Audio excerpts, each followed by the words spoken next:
ഇനിയും എന്താണ് അക്കൗണ്ടിങ് എന്നറിയില്ലേ? ഇനി മറക്കില്ല. According to AICPA defines that accounting is the art of recording, classifying, summarizing in a significant manner and in terms of money, transactions and events which are in part at least of a financial character and interpreting the results thereof. Accounting എന്ന് പറയുന്നത് ഒരു കലയാണ്. എന്തിൻ്റെ? Recording, ക്ലാസിഫയിങ്, സമ്മറൈസിങ്ങിൻ്റെ. അപ്പോൾ ഈ 3 words എന്താണെന്ന് നമ്മൾ ആദ്യം പഠിക്കണം. റെക്കോർഡിംഗ് എന്ന് പറഞ്ഞാൽ എന്താണ്?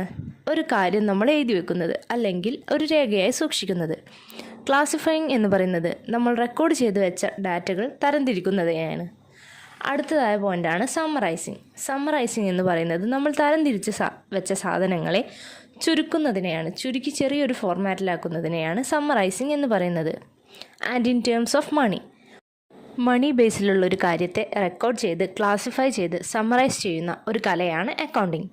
Transactions and events which are in part at least of A financial character. Financial character ഉള്ള ഒരു കാര്യത്തെയാകണം നമ്മൾ റെക്കോർഡ് ചെയ്യേണ്ടത്. ഇത് മണി ബേസിസിലും ആയിരിക്കണം. And interpreting the results thereof. നമ്മൾ ഈ ചെയ്ത കാര്യത്തിൽ നിന്ന് നമുക്ക് കിട്ടുന്ന റിസൾട്ട് അത് ഇൻ്റർപ്രറ്റ് ചെയ്യാനും കഴിയണം. അതായത് അക്കൗണ്ടിങ് എന്ന് പറയുന്നത് റെക്കോർഡിംഗ്, ക്ലാസിഫയിങ്, സമ്മറൈസിങ് എന്ന് പറയുന്നതിൻ്റെ ഒരു കലയാണ്. ഇതിൽ മണി ബേസിസിലുള്ള ഒരു കാര്യം ഉണ്ടായിരിക്കണം. പിന്നെ നമുക്ക് കിട്ടുന്ന റിസൾട്ട്സിനെ ഇൻ്റർപ്രറ്റ് ചെയ്യാനും കഴിയണം. ഇതാണ് അക്കൗണ്ടിങ്.